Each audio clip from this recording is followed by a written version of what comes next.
अस्सलाम वालेकुम first year class. आज हमारा चैप्टर नंबर 2 का लेक्चर नंबर 2 है और हमारे टॉपिक का नेम है इम्पोर्टेंस ऑफ कार्बन। तो आज हमने कार्बन कंपाउंड के बारे में डिटेल से स्टडी करेंगे, इसकी इंपॉर्टेंस के बारे में स्टडी करेंगे। तो कार्बन जो है ये बेसिक एलिमेंट है ऑर्गेनिक कंपाउंड का। जितने भी ऑर्गेनिक कंपाउंड के बारे में हम स्टडी कर चुके हैं, ऐसे कंपाउंड जिनमें कार्बन और हाइड्रोजन इकट्ठे होते हैं, तो उनमें कार्बन जो है वो मेन रोल प्ले कर रहा होता है, बेसिक एलिमेंट है।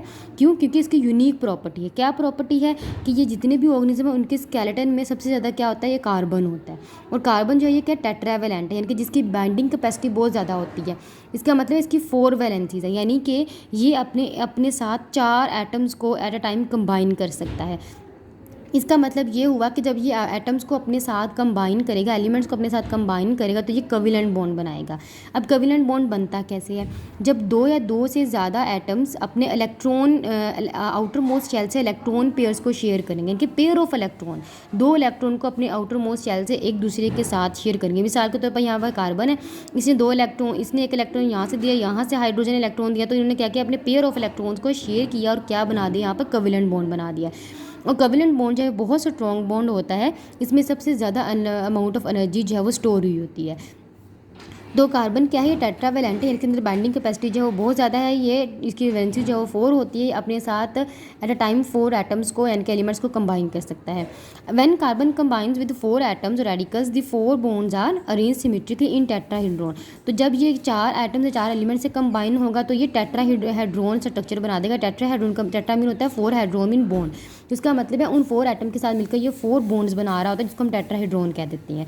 और ये बहुत ही स्टेबल मॉलिक्यूल बन जाता है पूरा, ठीक है। तो ये यहाँ पर क्या है, कार्बन ने क्या किया, हाइड्रोजन के साथ बॉन्डिंग की हुई है। फॉर एग्जांपल हम एक सिंगल कार्बन की बात करते हैं, तो एक सिंगल कार्बन ने इस तरफ से भी बॉन्डिंग की हुई है, इस तरफ से भी बॉन्डिंग की हुई है, इस तरफ से भी बॉन्डिंग की हुई है।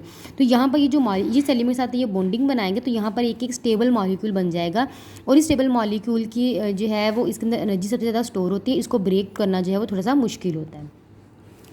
Carbon also combine mutually form stable branch, unbranched और रिंग चेन्स है, ठीक है। अब जब कार्बन जो है वो दूसरे एलिमेंट्स के साथ कंबाइन होता है, जो 3 तरह के स्ट्रक्चर्स बनाता है। एक है अनब्रांच चेन, रिंग स्ट्रक्चर और ब्रांच चेन। तो अनब्रांच चेन में क्या है, कार्बन ने अपनी 4 वैलेंसी कंप्लीट की हुई है। एक इसने हाइड्रोजन के साथ बॉन्डिंग, 3 इसने हाइड्रोजन के साथ बॉन्डिंग बनाई हुई है और एक इसने कार्बन के साथ बॉन्डिंग बनाई है। तो ये जो कार्बन टू कार्बन बॉन्डिंग होती है ना, ये बहुत ही स्ट्रॉन्ग बॉन्डिंग होती है और ये स्केलेटन बना रही होती है उस मॉलिक्यूल का। तो यहाँ पर कार्बन जो है, ये कार्बन टू कार्बन बॉन्डिंग, ये उस मॉलिक्यूल का एक स्केलेटन है जिस पे बेस कर रहे होता है, दूसरी एटम्स कंबाइन हुए होते हैं। तो अगर हम अनब्रांच चेन की बात करें तो ये अनब्रांच चेन है, जिसमें हाइड्रोजन जो है वो 3 और कार्बन, एक कार्बन के साथ बॉन्ड बना हुआ है। ये रिंग स्ट्रक्चर है, जिसमें एक पूरा रिंग बना हुआ है। इसमें भी 4 वैलेंसी है, टेट्रावैलेंट है। 2 इसने कार्बन के साथ बॉन्डिंग बनाई है, एक हाइड्रोजन फिर एक कार्बन के साथ, तो ये रिंग स्ट्रक्चर बना दिया। इस तरह ब्रांच चेन है, ब्रांच चेन में इसने क्या किया हुआ है, अपनी 4 वैलेंसीज पूरी की हुई हैं, 3 हाइड्रोजन के साथ और एक कार्बन के साथ, तो एक ब्रांच सिस्टम बना दिया इसने। तो ये 3 तरह के स्ट्रक्चर जो है वो कार्बन टू कार्बन बॉन्डिंग में बनते हैं, जिनको हम कहते हैं अनब्रांच चेन, रिंग चेन और ब्रांच चेन। अगर हम कार्बन की बात करें, कार्बन की बॉन्डिंग की बात करें, तो कार्बन जो है वो दूसरे एलिमेंट के साथ कंबाइन होता है। कौन कौन से एलिमेंट के साथ कॉमनली कंबाइन होता है? हाइड्रोजन, ऑक्सीजन, नाइट्रोजन, फास्फोरस और सल्फर के साथ। अब जब वो इन एलिमेंट्स के साथ कंबाइन होता है तो बहुत से ऑर्गेनिक कंपाउंड बना देता है, क्योंकि हमने कहा कि कार्बन जो है वो हाइड्रोजन के साथ कंबाइन होकर क्या बनाते हैं, ऑर्गेनिक कंपाउंड्स बनाते हैं।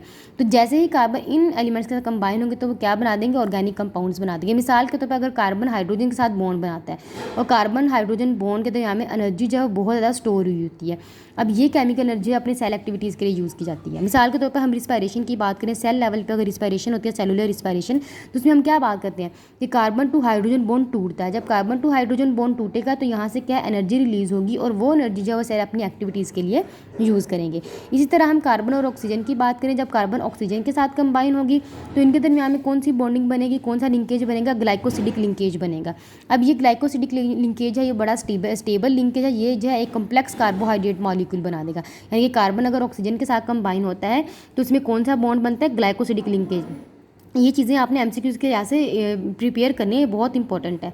और कंपाउंड कौन सा, मॉलिक्यूल कौन सा बना देंगे, कार्बोहाइड्रेट बना देंगे।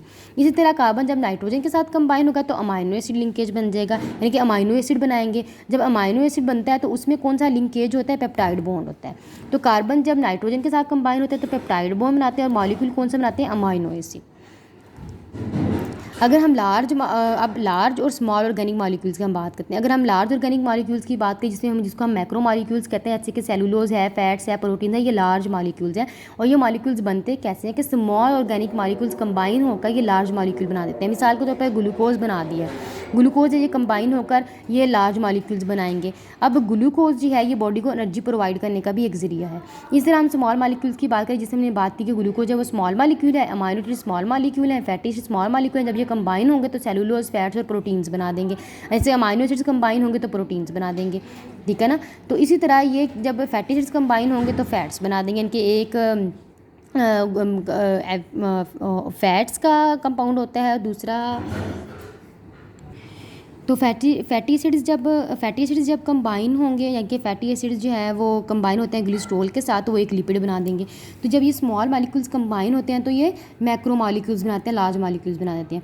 अगर हम स्मॉल मॉलिक्यूल्स की बात करें तो ये अनस्टेबल होते हैं, यानी कि ये बहुत जल्दी इनका बॉन्ड जो है वो ब्रेक किया जा सकता है। मिसाल के तौर पर हम मिसाल के तौर पे हम एग्जांपल ले लें ग्लूकोज की। तो जब ग्लूकोज को हम ब्रेक डाउन करेंगे उसका बॉन्ड जब इजीली ब्रेक हो सकता है, जैसे हम रिस्पायरेशन में ग्लूकोज की ब्रेक डाउन करवाते हैं तो इजीली उसका बॉन्ड जब ब्रेक डाउन हो जाता है तो वहाँ से एटीपी बनती है, और ये फ़ौरन से एनर्जी गेन करने का एक बहुत ही चीप सोर्स है।